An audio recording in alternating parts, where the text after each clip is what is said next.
Good evening, and that was not Trgban Jelacic in Zagreb.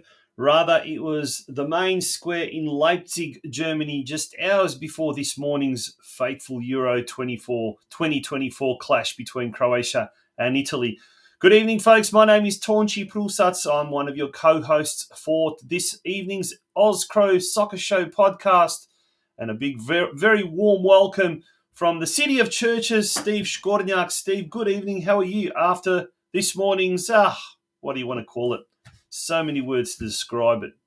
Uh, it's a saying I hate, but you know what they use. It is what it is. There's nothing we can do. Just carry on, be proud of who we are, what we've done. You know, unfortunately or fortunately, we've been there, done that before. We've hit rebuild time, so it's time to move on. It's just, it is what it is. I personally, I haven't spoken to a few people today. Some people are still going on social media. Oh, but if this one beats that one, this one beats that one. Really, do we deserve to go any further with 2 draws and a loss? Yeah, mate. That we're going to be talking about that at length a little bit later on tonight. But a big shout out to Boris Leban from Geelong. He provided that footage, fantastic footage. I tell you what, the fans, we are the best fans nonetheless. And the irony, Steve, the song that they were singing, Za Dobra Stara Vremena, for our non-Croatian speaking viewers, translated loosely for the good old times. I guess Croatian fans will be remembering 2018 and Russia, the good old days when Croatia was a real heavyweight at the World Cup. But as you say, the times are changing. The generation is changing. We'll be talking a little bit later on. And our special guest tonight, who will be forming part of our panel discussion, Željko Bulic, or better known as Jack Bulic. He'll be joining us later on in the program. And we want you, our viewers, to also get in on the action in our chat lines. We'd like to get you to be as active and pop your comments, pop your thoughts. Someone once said Croatia is a country of about 3.9 million inhabitants and about 5 million soccer coaches. Well, we've all got an opinion, I guess. And actually a cheerio to a lot of non-Croatian fans that tune in on a regular basis. I even met the other day an Italian by the name of Dominic from Melbourne who regularly tunes into the Oz Cro Soccer Show. So, Dominic, if you're listening, I'm not going to say congratulations, certainly not on this program. But, Stefan, who else have we got coming on tonight's show? You've got a special guest. You've got a couple of special guests, so I'll leave it up to the introductions. We've got a few results. We've got discussion. We've got an absolute fantastic little tournament you need to speak about. So, yeah. And we'll be speaking to the Gold Coast Girls Cup is kicking off this weekend, hosted by the Gold Coast Knights and at the Croatian Sports Centre on the Gold Coast. We'll be speaking to the head of female football from the Gold Coast Knights, Gary French. That's going to be coming up after the news desk. We've also got some extended video coverage of the Chavapi Derby, as it was dubbed by the ACT NPL commentators. We've got some footage of the big game in Canberra between Canberra Croatia and O'Connor Knights. And we've also got a feel-good news story about Glenorchy Knights and their new club room. So that's all coming up very, very shortly. As we said, we will be having Jack Bulic coming on a little bit later on. Jack will be taking the baton from you, Steve, over the next 2 weeks. So on behalf of all the viewers, on behalf of myself and Ante, thank you for stepping into Ante's shoes. You've done a ripper job. Nah, not a problem. Glad I could help, but 2 weeks is enough for me, Tonci. We're going to take a very, very short break. Here's a couple of messages from our major sponsor, Living Gems and Gem Life. Big shout out to Adrian Pulic and the rest of the crew up there on the Gold Coast. When we return, it's time for the news desk and to find out all the latest news with the Australian Croatian clubs around the country. Folks, don't go away. Who's to say who's young, who's old? Compared to who? Age is complicated. You see, most people really stop getting older at age 26. but their bodies just don't get the memo. So, hidden inside most over 50-ish-year-olds is the soul and spirit of a 26-year-old, with the same loves and desires and hopes and dreams, just in slightly different packaging. Why waste time wondering when you could be enjoying? It's your life, and life is what you make it. So, what are you waiting for?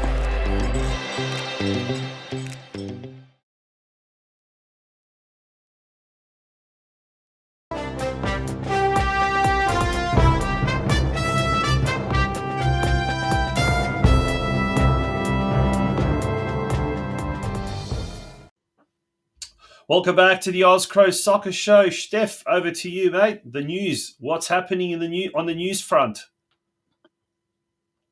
Are we going into weekend's league winners or? Yeah, let's do that. The weekend's league winners.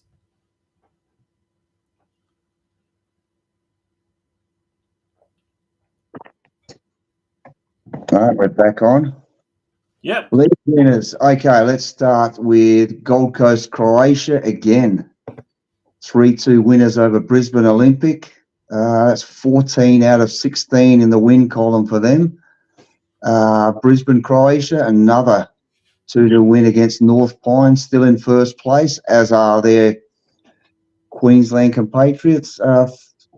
Melbourne Knights, a massive win. Huge for this one. That's huge.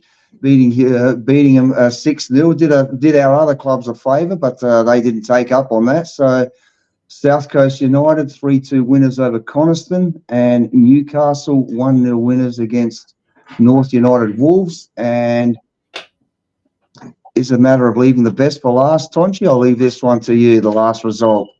Oh, well, it was a huge win in the context of things by Canberra Croatia. It's a very, very close race up in the ACT Premier League. It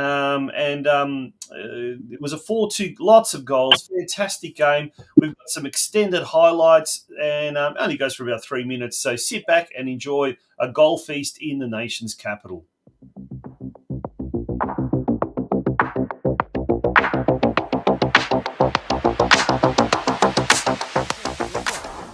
It's pretty good. It's a nice setup. Here goes Daniel Sparrow up against Regan Walsh, and he's got the pace on Walsh. Sparrow in on goal already. To Sparrow to turn it across. Balash can't get a touch. It must be it! Nick Pratagina scores after 45 seconds, and Canberra Croatia are off and running in no time. Almost got himself tangled in the knots.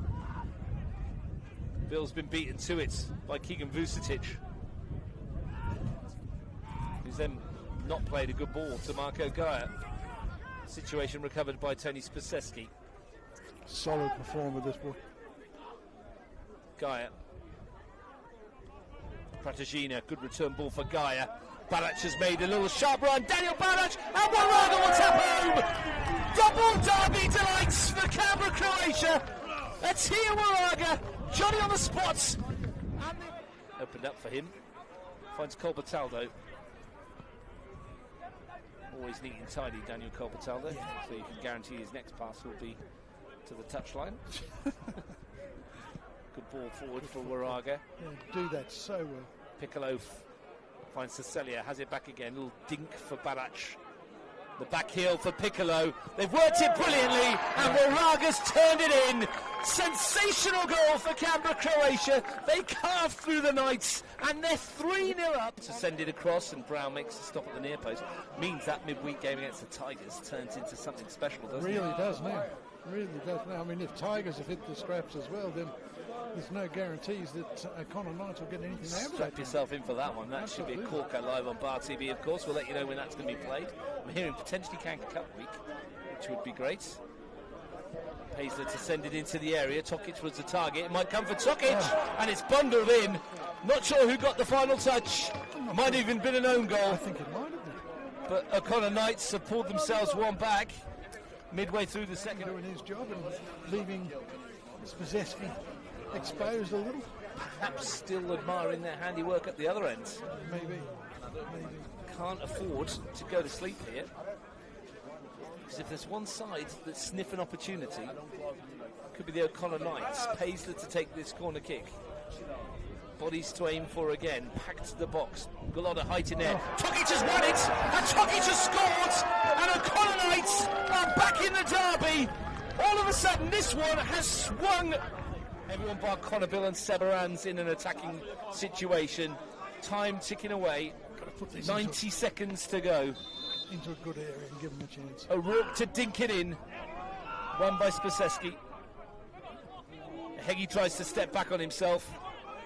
And Pradajina can swing it away, and Waraga will get after this with O'Rourke, and he'll get there. Atia Waraga for the hat-trick! Oh, pick that one out! What a way to seal the derby! It will be Croatia's day, and in some fashion, an exorcism. There we go, and that was highlights courtesy of Bar TV Sports and Steve Forshaw and Russ Gibbs, the two men at the helm of the microphone there. All right, we've gone through the winners. Let's go through, I guess, the ones that didn't win, because some of them drew and some of them lost, I guess. Let's start off with Sydney United. So in the NPL competition, Sydney United drew with St. George 0-0. In the NPL 2 competition, which is the third tier below the, or the second tier below the NPL New South Wales competition, Hurstville Zagreb lost to Gladsville Ride 0-2. Now, moving along, obviously, we know the O'Connor Knights lost to Canberra Croatia. What about in Victoria, Steph, the other NPL games involving the Croatian-backed clubs? Well, Melbourne Croatia did them all a favour, St Albans, but yeah, it was a big ask against Hume City. Didn't get up there, 3 goals short. In the Dandenong Derby, is that what you call it over there? Dandenong beating Derby City 1-0. And yeah, North Geelong coming back from, they were 2-0 down, were they, Tonci? They were 2-2. They were 1-0 down. I think drew 1-1, if I'm not mistaken. Then it was 2-1, and then they drew 2-1, 2-2, something like that. Yeah. North Geelong. So yeah, a late loss there, and another late loss in South Australia. Adelaide City doing a Albania to Adelaide Croatia, scoring in the 94th minute for a 2-1. And Western Knights drawing with Inglewood 1-1. And Glenorchy Knights, their first loss in a long time against now number 1 team, South Hobart. So bit of a yo-yo league in Tasmania there with a 2 or 3. Yeah. 2 or 3 teams. So yeah, that's about where we are. So not many losers there, which is good. Which is very, very good. All right, speaking of not many, well, this week coming, there's not many home games involving Croatian clubs. This Friday night, the Queensland Pro Series Cup sees the semi-final clash between Gold Coast Knights and the Queensland Lions. Now, Steph, the Gold Coast Knights, they're first in the Queensland NPL competition. Queensland Lions are second, so it's a top-of-the-table clash, even though this is for the Cup. But what a game this is going to be on Friday night at the Gold Coast Croatian Sports Centre. Gee, the Gold Coast Croatian Sports Centre is going to be the happening place all weekend. This game kicks off at 7:45 p.m. In Victoria, Dandenong City taking on bottom side Moreland City. Big game for Dandenong City if they want to stay in touch with the top 6. The final series in Victoria sees the top 6 at the end of the season take part in the finals. And that game at Frank Holohan Reserve, also on Friday night, 7:45 p.m. kickoff. On paper, you'd say an easy game for Dandenong City to win, but you never know with these games. Now, in South Australia, take us away with this Adelaide game at the Adelaide Croatian Sports Centre. Adelaide Croatia against Adelaide Comets. Hopefully they can kick it out. Adelaide started off a bit slowly, and it was this game in the first half at Comets home ground, which is just up the road, about 100 metres up the hill. They don't have their own ground, so they're using the FFSA stadium. So Adelaide Croatia against Adelaide Comets could be a kickstart to revive the season. And last one is Newcastle Croatia sitting in second, taking on Cooks Hill in 5th. Saturday, also at 2:30 p.m. at Pasadena Oval. Yeah. Okay. Moving along now to the games that involve the Croatian-backed clubs playing away, and there's a lot. So there's a lot of other Croatian clubs will be hitting the road in Brisbane. Knights, who are first, Brisbane Knights, they take on Newmarket, fourth place Newmarket. That game's at 6 p.m. on Saturday evening. New South Wales NPL sees the Sutherland Sharks, who are in 11th spot, host our Sydney United, who are in 7th at the moment. They certainly need a win after last week's draw. I guess it's a dismal effort, but they do certainly need the points if they want to get up to be in contention for a final series. Saturday afternoon, that game kicks off at 4:30 p.m. In the nation's capital, Steve. 2 games there. Canberra Olympic 7th versus Canberra Croatia, sitting in 3rd, and Gungahlin United against O'Connor Knights. So you got 1st against 5th, 7th against 3rd. So 2 positive results. Could see 2nd and 4th or 1st and 4th. So 2 good results. I'll leave this next one to you, Tonci. This is a grand final of sorts. Oh, this is a must-win game. It's we said a couple of weeks ago, St Albans Dynamo and Moreland City was a 6-pointer. Dynamo ended up winning that game. This is a crucial game. Only 1 point separates these two teams. A win against Manningham United will thrust Dynamo out of the relegation zone.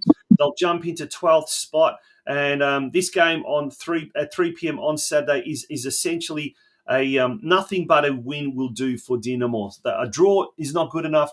A loss is certainly not good enough. But a win here is the be-all and end-all. Hume City host Melbourne Knights. This is a good game. 5th versus 7th. That's going to be a Saturday night blockbuster at 7 p.m. at Hume City Stadium in Melbourne's north. Then we go to VPL 1. North Geelong Warriors, who are on the bottom. They did very well last week against then second-placed Western United. Now they come up against this week's second-placed Northcote City. So a very, very tough game on the road. This game at John Cain Reserve in Northcote kicks off at 3 p.m. Western Australia sees Floreat Athena, who are in 10th position, host our Western Knights, who are in 6th. That game on Saturday is at 2 p.m. And then the last 2 games in Tasmania and Wollongong. In Tasmania, the NPL competition there sees Kingborough Lions, who are in 4th, taking on the Glenorchy Knights, who are in 3rd. Game kicks off at 6:30 p.m. Saturday night, and we've got a big story about the Glenorchy Knights and their club rooms, their new club rooms, which were officially opened last week. The refurbishment complete. We'll find out a little bit more about that very shortly. Stay tuned for that. And last but certainly not least, in the South Coast Premier League, Shell Harbour, who are in 10th, they host the 8th placed Surf Coast United, and that game kicks off at 2:30 p.m. on Saturday. And finally, Steve, we've got some news today about the Australia Cup.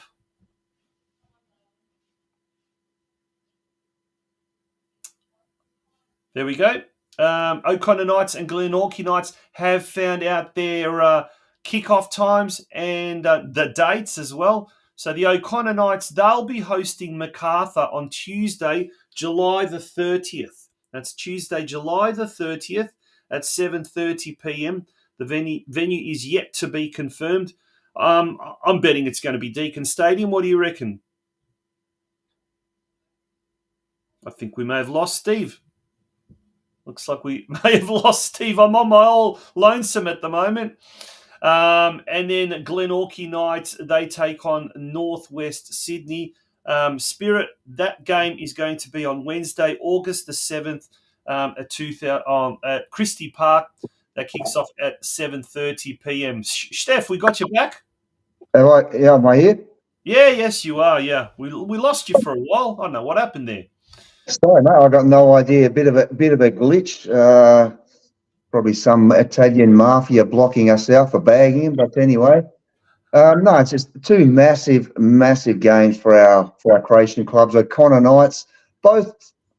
Correct me if I'm wrong, Tonci. Both their first time on the dance floor at this competition at Australia Cup.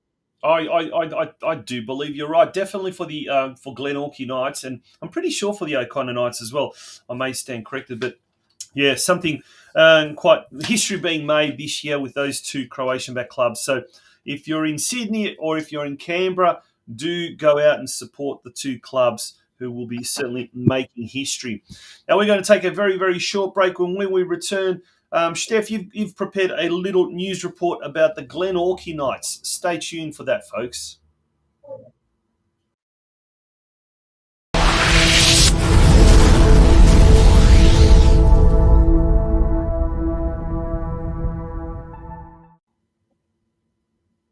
Rightio. Over to you, Steph. Yes. We seem to have lost him again. Seems to be a really bad connection tonight, unfortunately. Hello, Stevie there. Am I back? You are back indeed, yes. Sorry about that. Okay, let's start again with the Glenorchy Knights. The Glenorchy Knights' new club rooms were officially opened last weekend by Senator Carol Brown, the Senator for Tasmania and Assistant Minister for Infrastructure and Transport. According to the Knights, who issued an official statement on their social media platforms, this is the product of a great deal of work over many years as the Hobart-based club purchased and renovated the former Football Tasmania administration building, turning it into a modern contemporary clubroom space for our supporters and the wider Tasmanian football public. The new clubroom provides bar and kitchen facilities, function areas, new bathroom facilities, and significantly upgraded indoor and outdoor spectator amenity. We thank Andrew Wilkie MP, the independent member for Clark, for his great support in assisting us secure a Commonwealth grant to fund these works, and to the Glenorchy City Council and the Commonwealth Development Grants Program team for all their support throughout this process, stated the club in their press release. Thank you also to Sue Hickey, Assistant Mayor of Glenorchy, Ella Haddad, the member for Clark, our sponsors, life members, project support and committee members who are able to join us for this event. We are so pleased to finally have a home for all of our players, families and members, concluded the Glenorchy Knights press release. Well done. Congratulations to everyone involved with the Glenorchy Knights. Hopefully they can get over the NWS spirit, which will be a tough order in the Australia Cup. And then when in the round of 16, they can host a game down there at KGV Park. Wouldn't that be fantastic? Now, the Australian-Croatian, football community has one more representative in the A-League this week after it was announced that Canberra United had appointed Anthony Jagarinec, Canberra local, as head coach of the club for the 2024-2025 Liberty A-League season.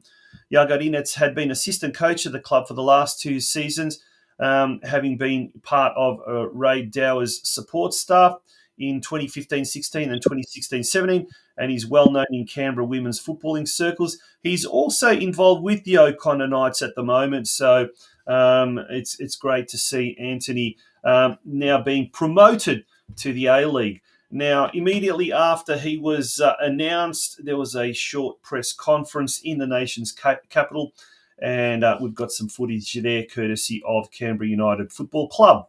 First emotions when you got the call to say you had the job? A little bit scared, to be honest. So I'm very grateful for the opportunity and excited for it, but definitely nervous. I know the mountain that we have in front of us, and I know the club inside out and the history that we've had here for the past 16, 17 seasons. So I want to add to that. We don't just want to be here and compete. We want to build on something moving forward for the next A-League season. So Gosh is a great mentor of mine and a good mate of mine as well. So we spent lots of time on the phone, on the pitch together. So I learned just naturally, just by the day-to-day, about how things learn and his experiences and whatnot.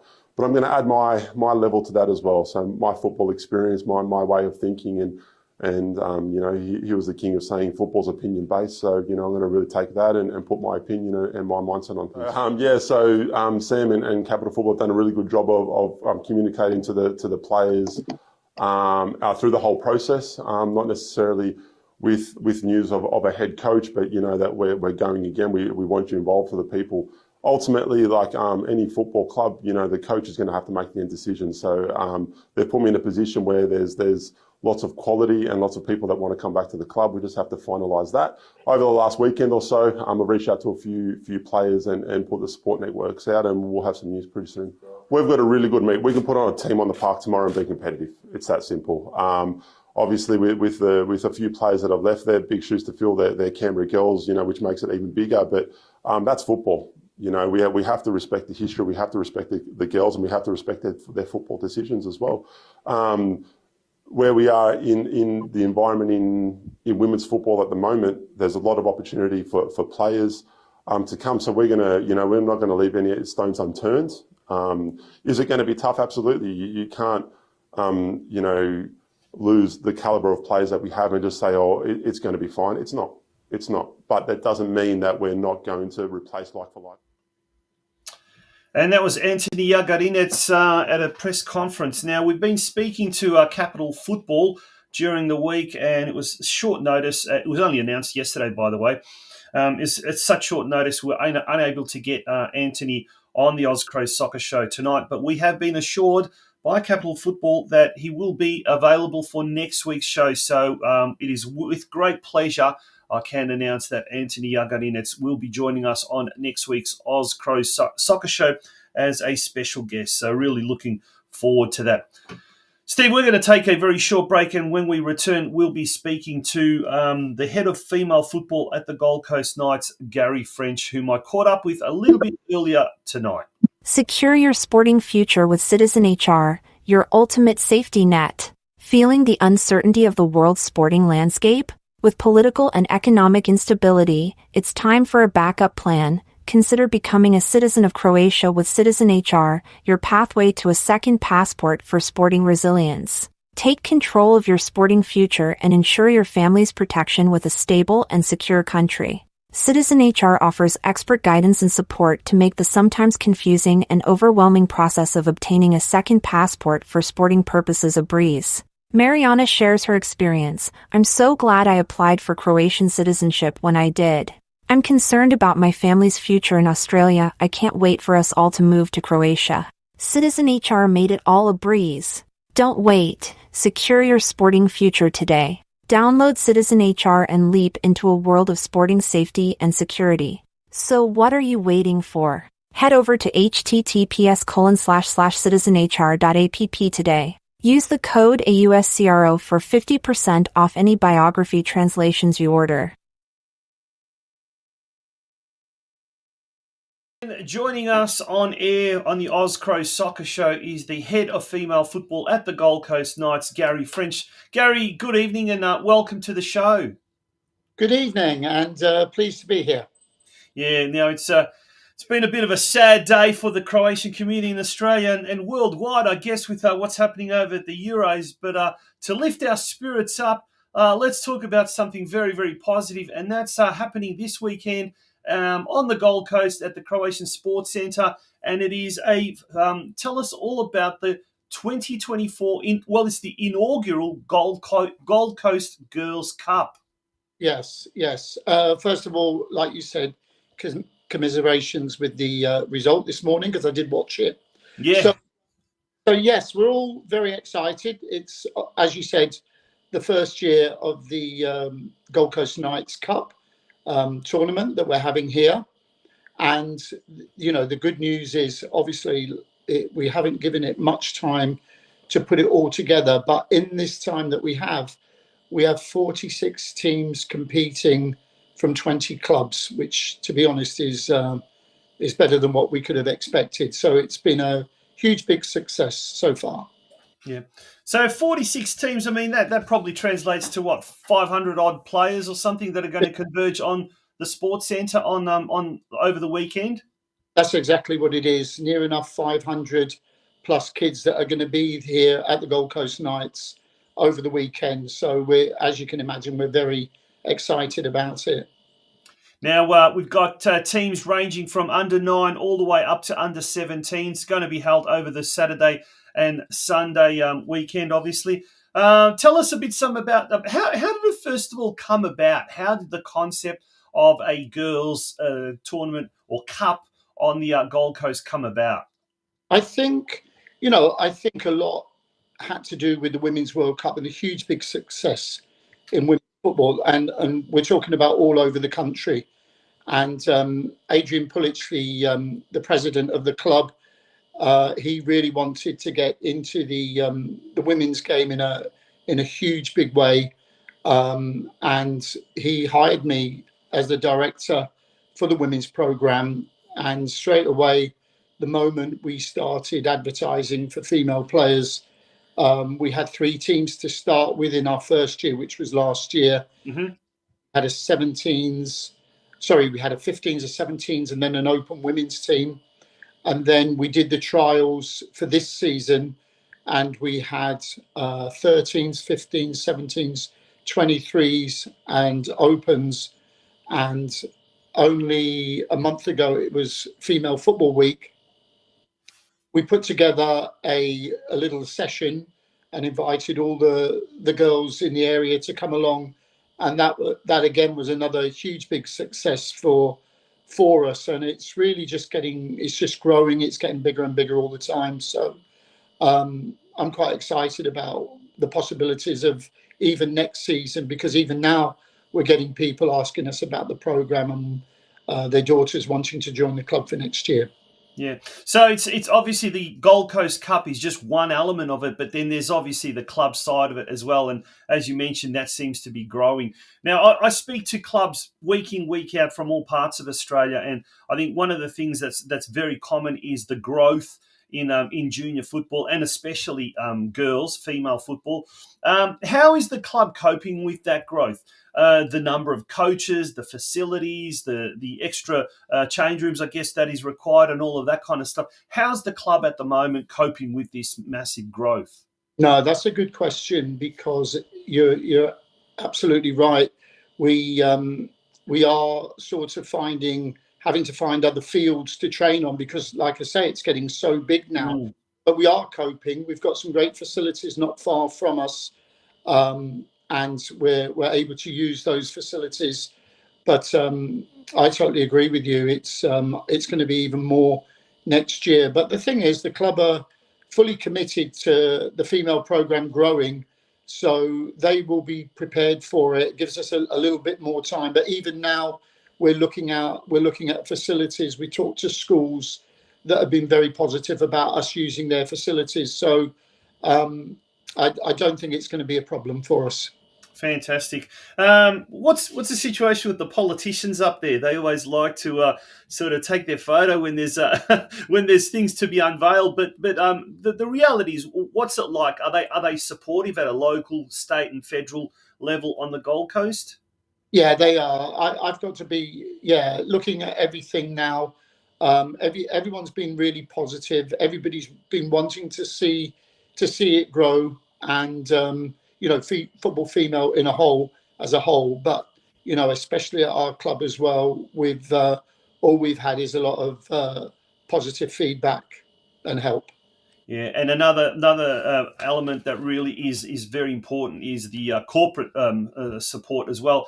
And with that, the Gold Coast Cup has received tremendous support from a lot of sponsors, and there's some of those sponsors there that we've got. But that's a massive. This is a post that was done, I think, earlier this week, I think, if I'm not mistaken. But shout out to all our supporters for the inaugural Gold Coast Girls Cup kicking off this weekend. There we go. 46 teams from 20 clubs, close to 500 players from under 9s to under 17s competing over 2 fun-filled days. And that's absolutely tremendous. That's absolutely fantastic. And how's it going to be structured? Is there going to be pool matches? Is there going to be straight knockouts? Is it sort of a round robin? How's the competition going to be actually structured? Yeah, it's just going to be like a draw. We'll have some pools. Obviously, some age groups we've got more teams. So, for example, if we've got 8 teams competing, we'll have a group of 4, another group of 4. And then we'll have a final as well. So and then obviously with some of the other age groups that we've got more teams in that, and we'll probably end up with 4 groups playing against each other, maybe having quarterfinals, semi-finals, and then a final. So we've got a lot of people working hard behind the scenes, getting it all organised. So it's very exciting. Fantastic. And Gary, am I right in saying you're hoping for this to become an annual event every year around about this time? Absolutely. This is just this is the start. This is the first time. And I'm pretty sure next year, the year after, and so on, we're hoping to double it, get more and more teams to come here. So it's an exciting time for female football here. Fantastic. So for all your Croatian community-backed clubs in Victoria, South Australia, New South Wales, well, here's a good opportunity to escape the winter. And we're having a damn good winter, I tell you what, down here. But great excuse to head up north. And in speaking of teams from far-flung places, you've got a couple of clubs coming from quite a fair distance away, have you not? Yeah, we have got a couple of clubs close to the Sunshine Coast, which is going to be a couple of hours trip for them. But they're all excited and. Nice to see, holiday time that they want to come to play in the tournament and willing to make that commitment to drive that far. Yeah, fantastic. Awesome. Mate, thank you so much for being a part of the show tonight, Gary. Really appreciate it. Looks like going great guns. And before we do let you go, already the Gold Coast Knights female program is starting to bear some fruit. We've got some players that have managed to get to representative status who have at one time or another played at the Knights. Is that right? We have. We've got a girl called Shelby. She's a captain of the under-17 national team. Yep. A fantastic girl. Great player. She's playing for Melbourne City now. And she actually scored the winning goal to help them win the league. Not bad for I think he's 16 years old, just turned 16. So that's incredible for what she's achieved. Wow. And come through playing at the Knights now for about 5 seasons. So, but we've all seen her potential, and it's just she really has become a role model for a lot of our younger players here now. Yeah, Shelby McMahon, I think it is, making a professional starting debut at the age of 15. That is absolutely incredible. Mate, thank you once again for joining us. We're wishing you all the very best for the Gold Coast Cup this weekend. If you happen to be in Queensland or on the Gold Coast, do pop over to the Croatian Sports Centre and take in some fantastic junior football. And we certainly hope that it grows bigger and better next year. And it's great to see this is hot on the heels of Dandenong City here in Melbourne having a very successful girls tournament as well. And it's great to see the Croatian community clubs around Australia really opening up and having some of these tournaments for the benefit of the wider community. It's great to see. Lovely. Thank you for having me on the show. OZCRO Imports brings you the finest taste of Croatian beer, spirits and wine. Let your taste buds feel the years of nurtured produce and years of experience in producing some of the best beer and wines from Croatia. Established over 10 years ago and importing various wines, spirits and beers from Croatia, we stock the following products: Osječko pivo, Staro Češko and Velebitsko beers, all naturally crafted brews. We carry a wide range of shortcut spirits, which is renowned for top quality and has won numerous awards for its traditionally produced spirits. Some of these include Šljiva, Viljamovka, Kajsije, Višnja, Orahovac and Medovača. We also have wines ranging from the Ilok region in Slavonia, Belje wines from the Danube region, Malvazija from Istra, and the Palihnic brand Plavac Mali and Pošip wines from the Dalmatian coast. Our mission is simple: to ensure that quality, unique and reasonably priced Croatian goods can be enjoyed right here in Australia. We also cater for special gift packs for customers, be they birthdays, christenings, weddings, etc. It's easy to order online, or you can telephone us to arrange a special package. Visit our website at www.ozcro.com.au, like our Facebook page OzCRO Imports, or you can contact us by calling 0419 44 55 18 or email sales@ozcro.com.au.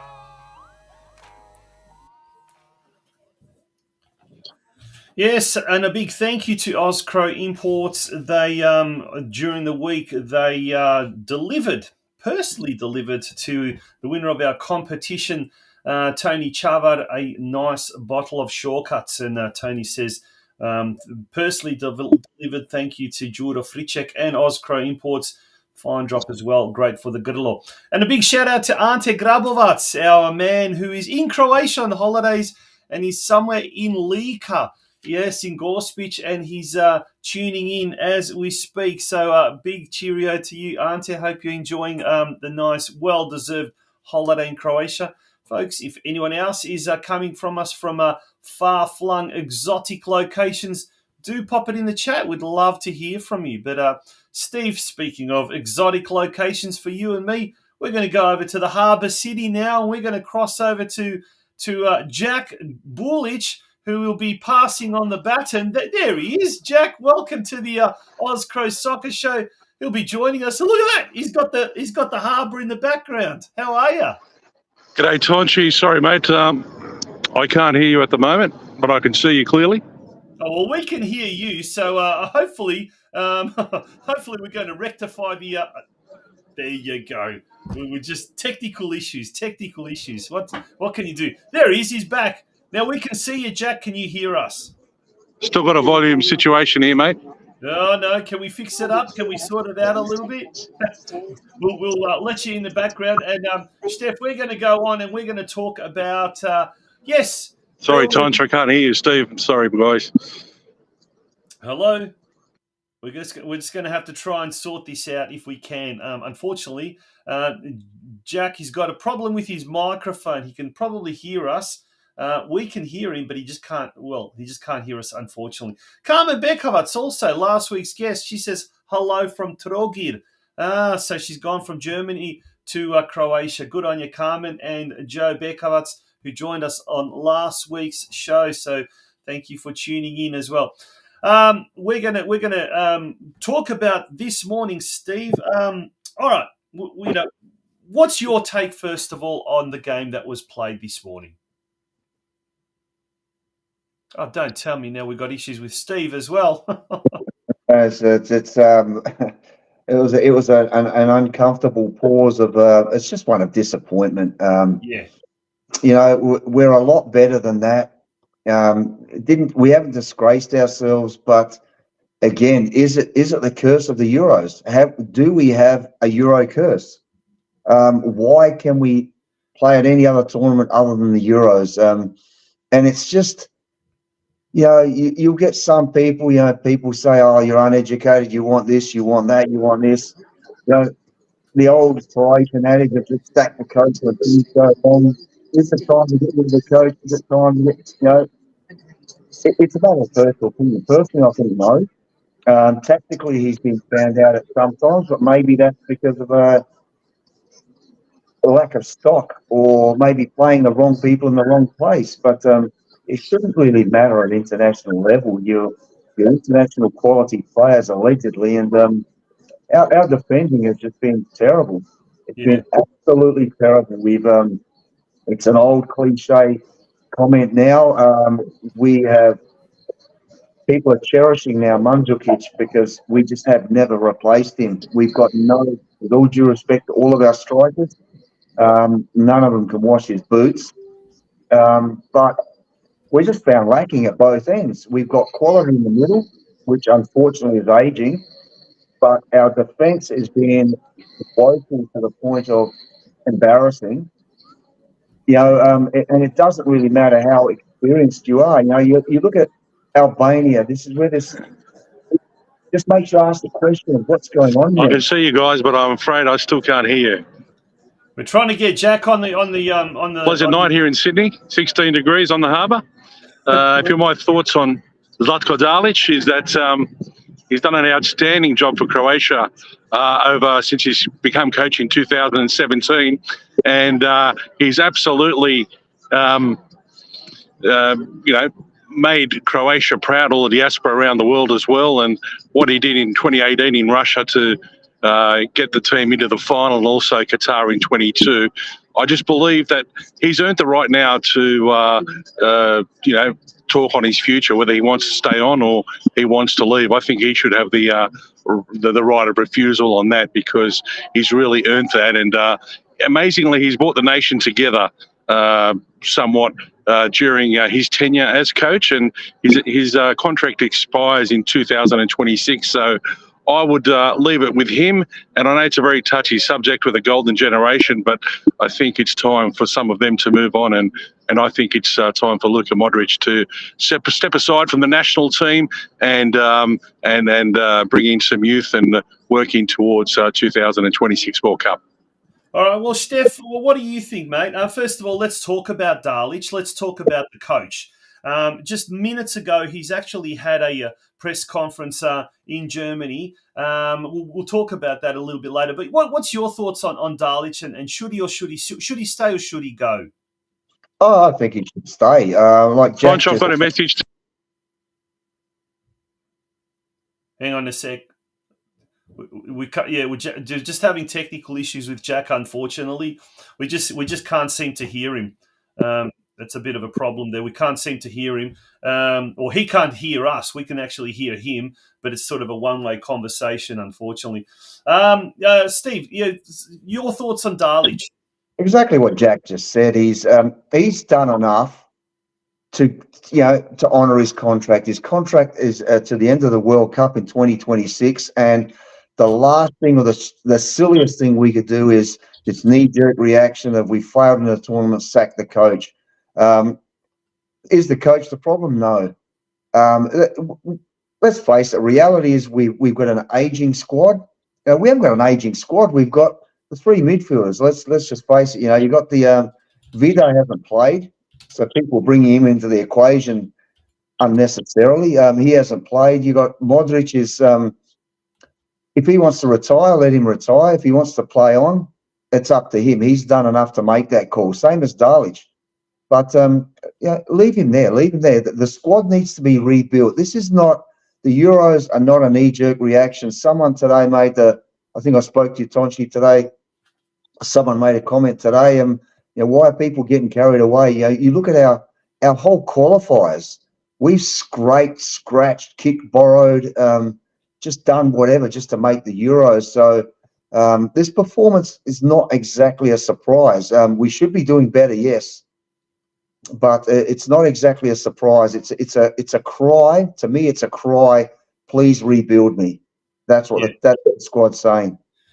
Yeah, and it starts from the top, I guess. But Jack made a good point where he did actually say, like, he's probably, he would leave it up to him, because he does have a contract. He still does have a contract in any way. So do you go ahead and sack someone who's brought us such incredible success and, 3 medals in the last 4 years, 6 years in that time, really, is quite an incredible achievement. And a good comment that he did make, by Dalic, that is, the English for 58 years have only won one medal. And, and we've managed to do 3 in 6 years in this uber competitive climate that is world football today.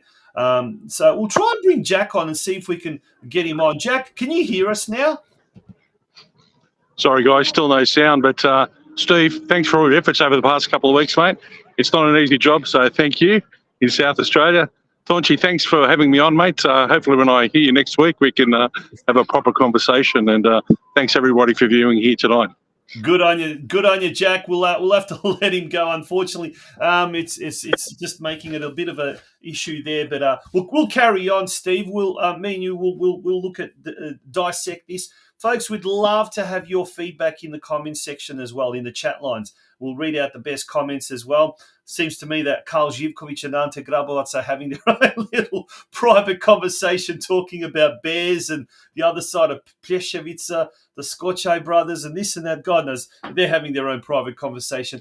But, look, let's now move on to the captain, Luka Modric. So much has been said, so much has been written, and I guess a picture sends says 1,000 words, but that's him after receiving his Man of the Match award. So he received the Man of the Match award, but that must be the most unhappiest recipient of the Man of the Match award ever, I guess, wouldn't it?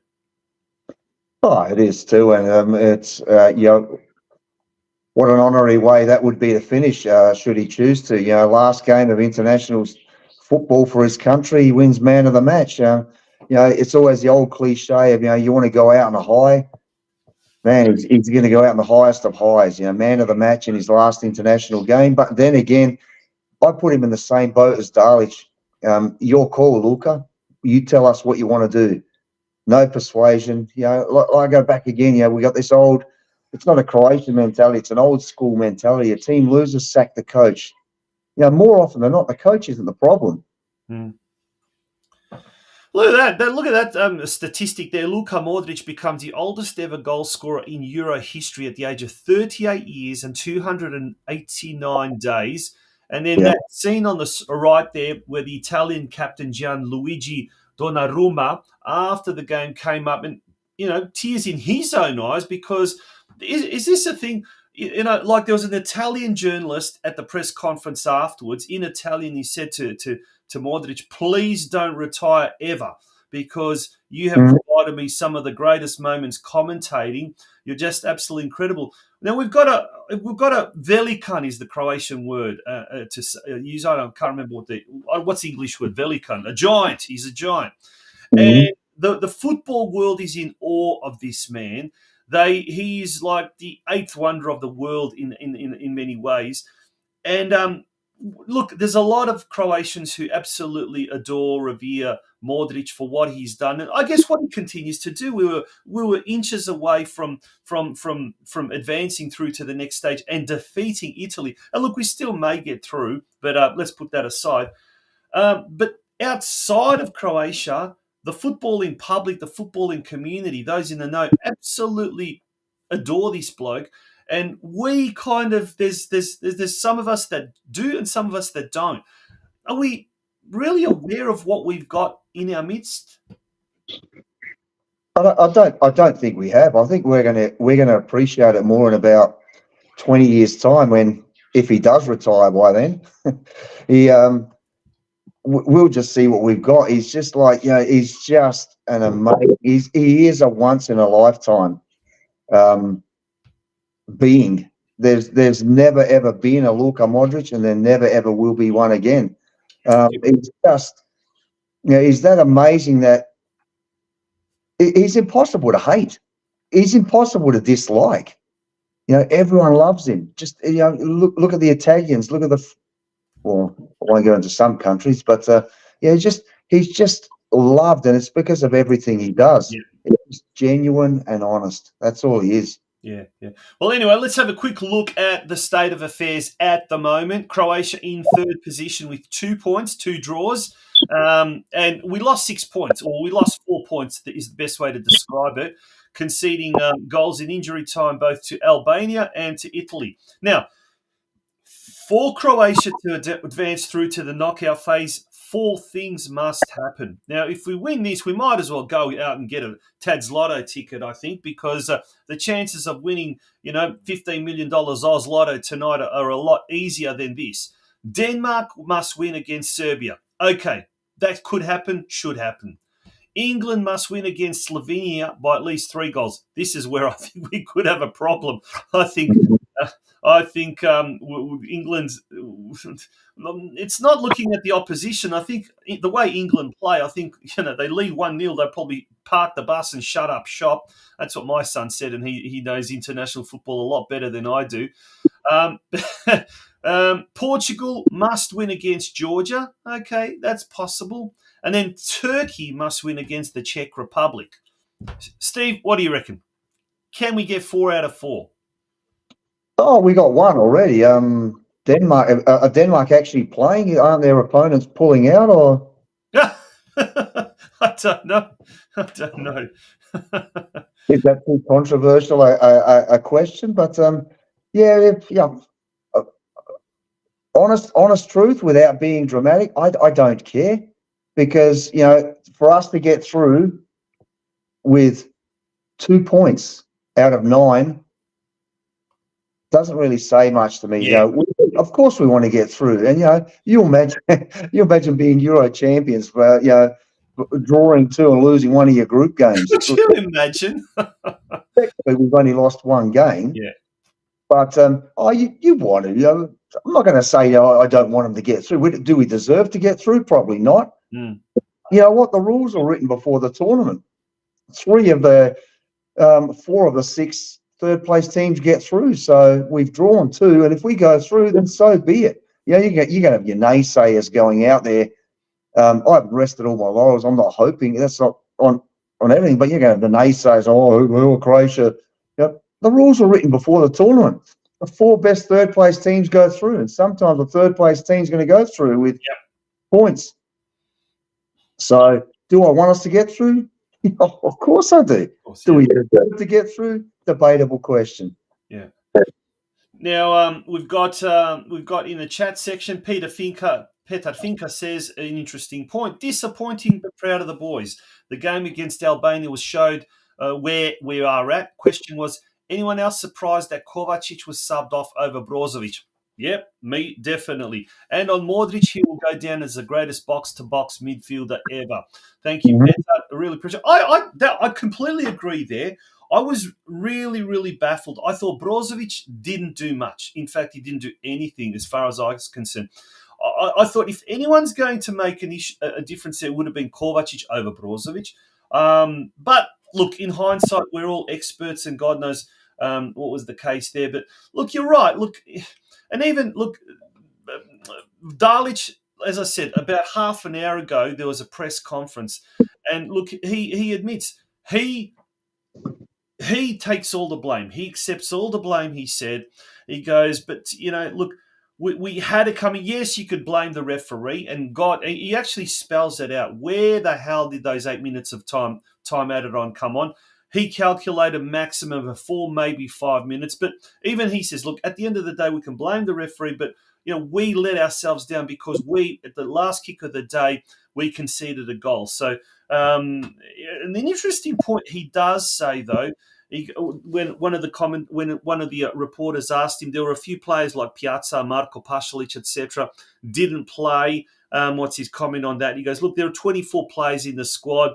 Not everyone is going to play. I'm not going to apologise to players, but there is one I will, and that is to Domagoj Vida. Vida was there right from the start. He didn't play. Now, the question, should Vida had come on towards the end of the game against Albania, or even the game against Italy, when we maybe needed a little bit of experience, a lot of experience in the back? Because, Steph, as you said, it was the defence that really let us down. There was some really bad marking. Could someone like Domagoj Vida really, really tighten things up on the field? Oh, I think 100%. I was just absolutely gobsmacked that he didn't do it against Albania, and then especially against Italy. You think, well, we got bitten against Albania. Couldn't happen again, could it? Put Vida on. He's the king of ugly football. Yeah, I mean, he will stop the best of the best playing. He might not distribute, but in the 90th minute, you don't want a distributor at the back. You just want a mongrel that's going to keep everyone out of there. And you know what? His aura rubs off on the players around him. We saw that in the World Cup. He's just, of course, should he have? Yes, it's not a master of hindsight. Everyone was saying it during the Albania game, let alone after the Albania game. So, like I said, Dalic, should he stay? 100%, my opinion. Did he make some mistakes? Yes, he did. Some of them were tactical, and both games we got it wrong. We didn't do enough to shut the game down. Yeah, absolutely. I couldn't agree more. And I think this probably illustrates just how important in previous campaigns Lovren was. Lovren being the centre-back, and he was the one that instilled that I guess that calm, that stability, reliability when we needed it most. And 100%. The gamesmanship, the pinching, he'd go over and he'd start a scuffle for the sake of it. For everyone goes, look at the Budala. What's he doing? He knew what he was doing. It's called time wasting, unsettling the opponents. He was the king of gamesmanship as well as being a world-class player. He was the king of the world. Had Lovren been there with Vida, absolutely no chance. We'd be talking about, which opponent are we going to get, which runner-up are we going to get from the group that we just won. Now, that's not to say that Šutalo, Stanisic, Juranovic, Sosa, whoever, and especially Gvardiol, aren't capable of playing at this level, but they need the experience, and they haven't had that experience. And this is, at moments like this, we needed experience, like Vida, like Lovren in the previous campaigns in Qatar and obviously the Euro Nations Cup. But look, Marinko Markovic makes a good, interesting point. I love Broza like we all do, but it just isn't contributing to the game anymore. Same in all three games, and that was it. That was, at the end of the day, the defence also gets put under a lot of pressure if the midfield isn't doing their job properly. Now, Modric lasted 80 minutes and he was absolutely destroyed. He was absolutely spent. Perisic came on, did a little bit, I thought. Lovro Mayer, I think, my personal opinion, I think Mayer is the future. He's going to be the next Modric, but it may take another campaign or two, maybe even 3 campaigns, because Modric really kicked things off when he was about 27, 28. So we've got a lot of those younger players with a lot of talent, a lot of potential, but then there seems to be this gap between top class and world class. And we've had these players that were world class, Rakitic, Modric, etc. And then the next batch coming through, they're still not 100% ready for it. But, guess what? They may well be in 2 years' time. Will Modric be there in 2 years' time, Steph? What do you think? I wouldn't be surprised. I don't think he will. I don't think he will. I think his face, the more you think about it this morning, just said, "Oh wow, I didn't want to finish like this," and I don't think he will. I think if he wants to, it's up to him. My opinion, it's up to him, but I don't think he will. I think that was a sign of why did I have to finish like this? It was just a very, very disappointing. He hates losing a game of marbles, but I think there was more to that, more to his expression than just losing a game or drawing a game. Yeah. Well, either way, if he decides to stay on, not stay on, it's sometimes this is moments like this where we reflect on what we've had and what we've got, and I guess the next step now is to find that next Modric, to find that next. But Joško Jelicic, he's brilliant. He's a HRT TV footballer analyst. He's already caused some controversy with a couple of comments, but he's worth his weight in gold, and he's one of those people who doesn't give a stuff what people think. And above all, he's Croatian through and through. This is what he had to say on Croatian television after the game.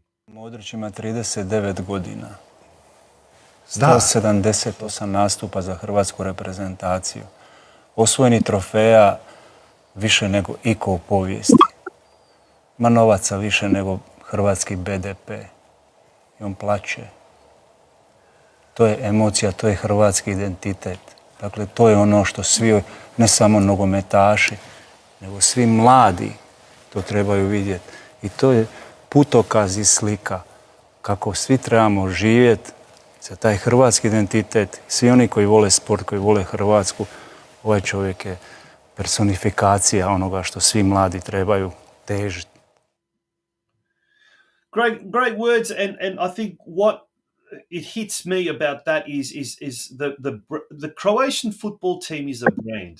It's brought together Croatians from all over the world like no one can, like nothing can. And today, Croatian Independence Day, June 25th, it's almost like it's not really celebrated.